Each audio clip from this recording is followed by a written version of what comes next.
Olá! No programa de hoje vamos falar sobre as violências contra as mulheres. A tradição patriarcal e o machismo são apontados como a principal causa da permanência da violência contra as mulheres, ainda hoje. Homens e mulheres são considerados iguais perante a lei e é difícil encontrar alguém que admita, que concorde, aceite ou promova a violência contra a mulher. Por que então ainda convivemos num cenário marcado por esse tipo de violência?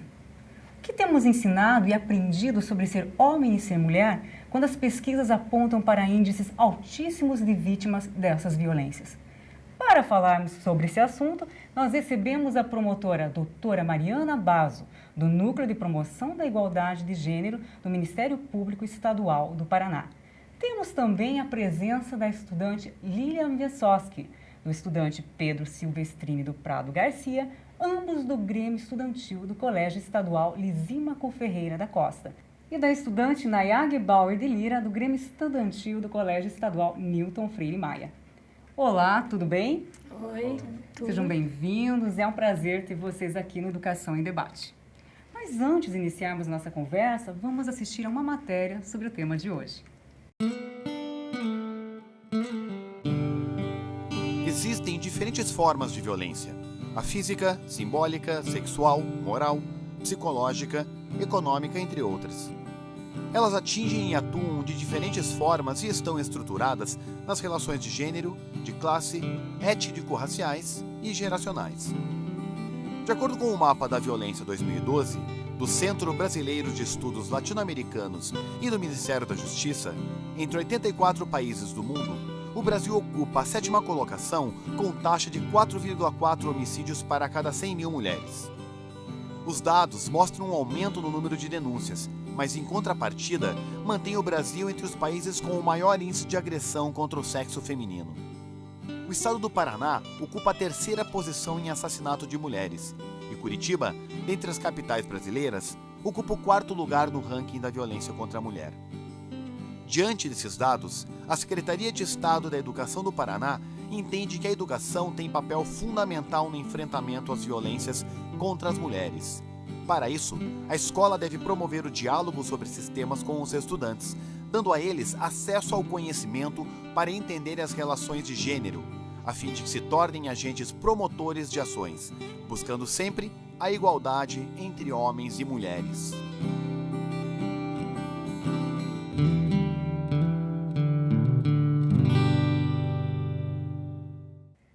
Vimos na matéria, os dados sobre as violências contra as mulheres são alarmantes e preocupantes. Doutora Mariana, você poderia falar sobre esses índices e também qual é a situação real aqui no estado do Paraná? Pois então, um dos piores problemas, né, da violência contra a mulher é a ausência de boas fontes para que nós tenhamos os dados mais corretos sobre essa violência. Essa pesquisa que foi feita do Mapa da Violência se baseou em dados da saúde sobre número de mortes violentas de mulheres. Então, esses dados que foram incorporados e se transformaram nessa forma de se estabelecer um ranking, né? Onde foi colocado o Brasil, foi colocado o Paraná e foi também colocada a capital, Curitiba. Mas hoje nós temos uma possibilidade também de acessar os dados do sistema de justiça e sabermos, então, quais são os crimes realmente praticados, né? Qual é o índice de crimes praticados contra as mulheres. E, principalmente, quais são aqueles crimes praticados com a violência de gênero, que é a violência em razão da condição do sujeito, né? Da sujeita de ser mulher. Então, nós temos hoje no Ministério Público um panorama do Estado que é bastante preocupante ainda. Desde junho do ano passado, nós temos implementado o Cadastro Integrado Maria da Penha no Ministério Público. E só de junho, né, que foi o início do nosso cadastro até dezembro, nós tivemos 9.000 crimes registrados que ocorreram em um semestre aqui no Paraná. E mais um dado preocupante é que com o advento do feminicídio, né, que é uma lei nova, a lei do feminicídio, com o advento da lei do feminicídio, nós também podemos estabelecer quais são os crimes de homicídio que afetam diretamente as mulheres em razão de gênero. E, infelizmente, esses dados também são preocupantes no Paraná. Hoje, de 113 homicídios qualificados denunciados desde junho desse ano, de 2015, para agora, 28 foram casos de feminicídio. No caso, seria a violência doméstica e familiar?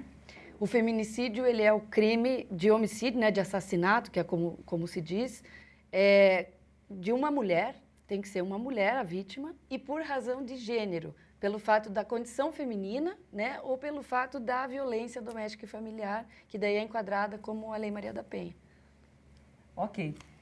Agora, Lilian, Inayá e Pedro, vocês que são jovens e que estão representando aqui as jovens e os jovens estudantes, eu gostaria de saber de vocês, como que vocês veem esses índices no dia a dia? Vocês têm observado algum tipo de violência contra as mulheres? E infelizmente é visto muito dentro das escolas a questão do preconceito contra a mulher, do machismo, a questão do gênero feminino, a mulher ter que se portar feminina, a mulher não pode jogar bola, situações assim do cotidiano que a gente vê que é muito claro e infelizmente é muito grande realmente essa questão do preconceito. Lá na escola onde eu estudo é nível técnico, então a faixa etária de idade é de 15 anos até 18 anos. E a gente vê algumas meninas que sofrem muito preconceito por gostar do futebol. Eu acho que essa questão do futebol é um exemplo muito claro que a gente consegue perceber no dia a dia.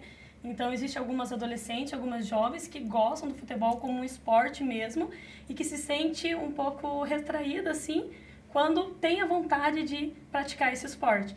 Então, eu acho que é um dos exemplos, e aí entra vários, desde questões como brincadeiras, como piadinhas, quanto com o menino que não gosta de futebol, epa, como assim? Então, não é homem, ele não gosta de futebol, ele é obrigado a gostar de futebol, e assim a gente vê isso muito grande, não só dentro das escolas, mas dentro das nossas casas, dentro da nossa comunidade que vive, dentro de instituições religiosas também é visível isso. Então, agora a gente está debatendo a questão na escola, mas é um problema social mesmo, né? Na sociedade, nós vemos que é bem presente a violência contra as mulheres. Até em letras e músicas, vocês com certeza já escutaram, que apelam para a depreciação da mulher. Nas propagandas também tem muito exemplo disso, que coloca a mulher como objeto sexual. E até a mais agressiva, como a doutora falou, sobre os crimes, o feminicídio, que é a violência doméstica familiar. Quando nós vamos olhar o jornal, todos os dias nós temos o quê? Uma mulher que foi assassinada, infelizmente. Agora, eu quero saber de vocês, diante dos exemplos que foram citados aqui, e tudo que foi falado até agora, por que ainda existe tanta violência contra as mulheres? Começando para você, doutora Mariana. Eu acho que a violência contra a mulher é sempre um produto da cultura, porque o machismo está presente na sociedade de maneira intrínseca e é muito recente uma história de igualdade entre homens e mulheres. Isso aconteceu até perante a lei apenas, nós podemos dizer, no século XXI. Porque até 1962, nós, mulheres, éramos consideradas incapazes perante a lei, antes do Estatuto da Mulher Casada, que é a lei que nos trouxe a plena capacidade para os atos da vida civil. Então, veja, a gente está falando de 1962. Juridicamente, então, até aquele momento, a mulher não tinha como ser autônoma. A própria lei falava isso. E agora, recentemente, em 2006, que a lei veio dizer que uma mulher que tem autonomia, ela não precisa ser castigada, ela não precisa ser violentada, e isso não ser considerado crime. Então, a Lei Maria da Penha foi a primeira a falar da violência de gênero. Em 2006, ali que se falou, olha, quem bate em mulher por uma questão de gênero, porque ela não está cumprindo um determinado papel social, vai ser punido e vai ser punido de forma severa. Então, eu penso que é muito recente tudo isso e ainda está sendo disseminada, né, essa ideia da igualdade de gênero na sociedade. Você, né? Então, eu acredito que é preciso, além de, para amenizar um pouco disso, ser levado mais esse tema, sabe? Que as mulheres possam se sentir encorajadas, de uma certa forma, tanto a mídia, quanto as instituições religiosas, quanto a escola, que elas possam, de uma certa forma, encorajar essa mulher para ela perceber, não, isso é errado, eu sou vítima e eu vou conseguir sair desse sistema que ela estava se encontrando, familiar, e eu acho que o apoio. Então, assim, infelizmente a violência acontece, também tem questões da delegacia, os casos que vão, algumas vezes são, mas o que você fez para você apanhar? Mas por que você não fez isso? Por que seu marido pediu para você fazer isso e você não fez? Então, assim, toda essa questão, sabe, talvez falte um pouco, mas eu acredito que a partir do momento que a gente leva mais esse debate, tanto para dentro das escolas, mas para a sociedade em si, a gente está começando uma sequência para começar a amenizar o problema. Não que vai se resolver agora, a gente falando vai se resolver, mas vai começar uma sequência para que possa ser algo mais falado, mais visto e mais, de uma certa forma, orientado e assim amenizando um pouco a situação. Agora, doutora Mariana, que tipo de atividade de trabalho que o Ministério Público desenvolve para ajudar essas mulheres que estão sofrendo algum tipo de violência? O Ministério Público faz parte do sistema de justiça. Então, ele atua dentro daquela perspectiva de vários atores. Temos a polícia, né, que seria o primeiro canal de comunicação de um crime, uma delegacia. E, posteriormente, o Ministério Público se torna o titular das ações que vão investigar os crimes contra as mulheres. Então, o Ministério Público acaba sendo aquele órgão que entra com as denúncias no judiciário para que o crime seja processado e o agressor seja condenado. E, além disso, o Ministério Público também estabelece atribuições de fiscalização dos órgãos do sistema de justiça e outros, como, por exemplo, um bom funcionamento de uma delegacia, uma política pública que tenha que ser implementada e, às vezes, não é, e isso colabora para que a violência fique aumentada. Então, o Ministério Público também tem esse papel dentro do que a gente chama de direitos constitucionais. Ele também está ali para, junto ao gestor, fiscalizar a implementação de políticas de prevenção, não só ali no momento da punição. Mas, de maneira mais enfática, né, como o Ministério Público é o órgão acusatório, nós estamos ali para dar à vítima até a situação de proteção nas medidas protetivas de urgência. Isso é uma figura nova, né, da Lei Maria da Penha. A mulher que sofre a violência doméstica familiar, ela pode requerer ao judiciário, o Ministério Público está junto nisso, que o seu agressor fique distanciado dela, a 100 metros, 200 metros. E se há uma desobediência, né, desse afastamento, ele pode até vir a ser preso. Isso é uma medida também preventiva dentro do sistema de justiça, dentro do sistema penal, que evita que haja mais mortes, né? Agora, doutora Mariana, por exemplo, nós temos aquelas placas na rua fazendo propaganda, violência contra a mulher é crime, denuncie, ligue 180. Esse 180 ele serve para todos os tipos de violência contra as mulheres ou só para a violência doméstica e familiar? O serviço 180 era vinculado à Secretaria de Política de Mulheres, na esfera federal, né, junto à Presidência da República. Então, esse serviço ele está disponível para quaisquer violações de direitos de mulher, desde a violência sexual, que nem sempre acontece dentro de casa, mas são, né, os estupros que ocorrem na rua, nas festas. Hoje é um tema extremamente falado da violência sexual em escolas, né? Então, tudo isso pode ser denunciado pelo 180, porque se refere a direitos de mulheres em geral, não exatamente da violência doméstica e familiar, né? Como você citou a Lei Maria da Penha, ela tem ajudado realmente a combater as violências contra as mulheres, doutora? Sem dúvida. Como eu falei anteriormente, essa medida protetiva de urgência é um mecanismo extremamente inovador, né? Ele não existe em outras legislações. Então, acredito que ela traz não só a definição de violência de gênero, coisa que não se falava no âmbito jurídico. Não existia isso no âmbito jurídico brasileiro. Então, ela é absolutamente diferencial, ela inaugura o assunto, ela introduz isso para quem opera o direito. Então, já por aí, a gente vê que é uma lei de extrema importância no combate à violência contra a mulher.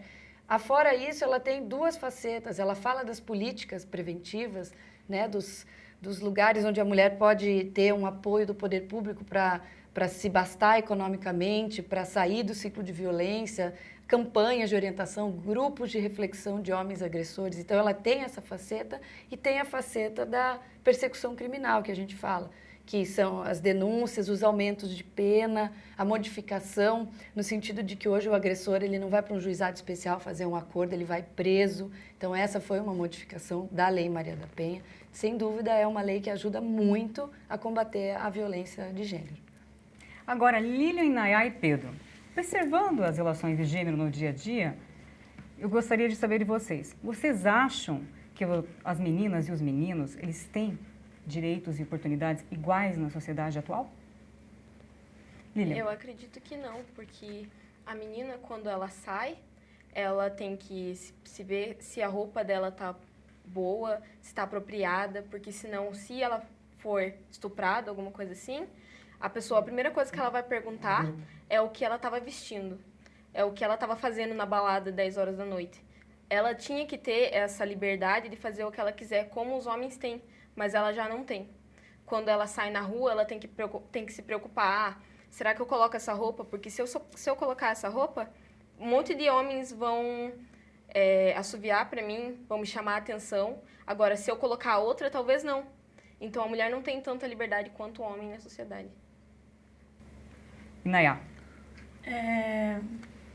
Eu acredito, assim, que em relação a oportunidades, não sei se diz a trabalho, a vida social, essa questão, eu acho que hoje em dia a mulher já ganhou muito espaço. Graças a Deus, assim, a mulher já está podendo entrar na política, coisas que há uns tempos atrás isso não acontecia. Mulheres já estão ocupando cargos de lideranças grandes, que antigamente também não acontecia. Então, eu acredito, assim, que a mulher está ganhando essa força, sabe? Ela está conseguindo ocupar esse espaço social, só que, infelizmente, algumas oportunidades são... a gente sente alguma dificuldade pelo fato de ser mulher. Vamos supor, você tem lá um cargo para engenheiro civil. Tem um homem e tem uma mulher. Quem é o contratado? É o homem, porque o engenheiro civil, ele precisa ser um homem, precisa ser uma pessoa forte, uma pessoa bruta, entendeu? Então, assim, nessas questões, assim, eu sinto que ainda tem alguma certa dificuldade, porém, as mulheres estão ganhando, sim, o espaço. Acho que é importante destacar essa questão que a gente está ganhando cada vez mais a força, cada vez mais tem voz. Então, assim, é razoável, acho que essa questão. Tem o espaço, mas, infelizmente, em algumas situações sofre esse preconceito pelo fato de ser mulher. Nós sabemos que observar as relações de gênero no dia a dia é muito importante para enfrentarmos a violência contra as mulheres. Agora, eu quero saber de vocês. Como que vocês observam o tratamento dado às meninas e aos meninos no interior das famílias? Eu acredito que as meninas não têm tanta liberdade, porque quando a menina não pode levar o namorado dentro de casa.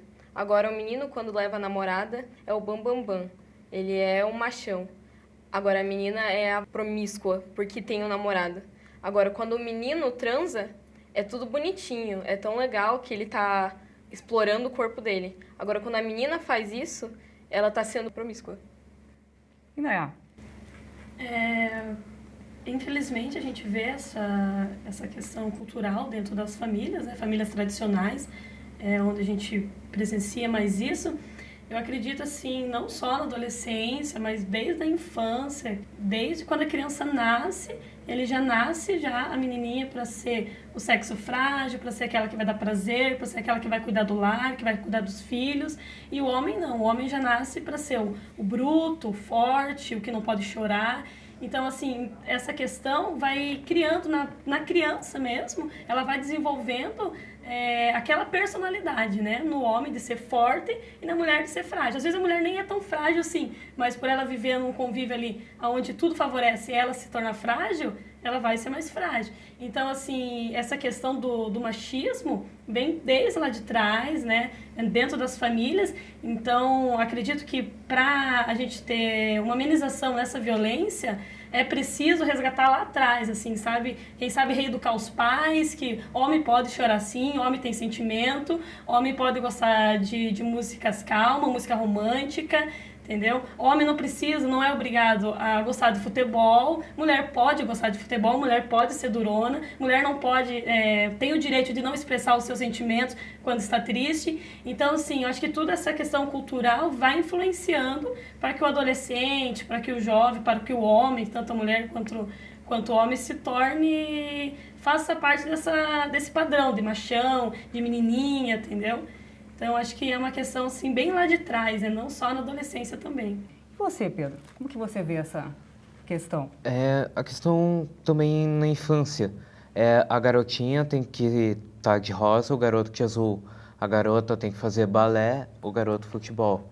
Essa divisão vai tornando cada vez a sociedade mais machista. Ok, vamos para um rápido intervalo e voltamos logo em seguida. Fique com a gente.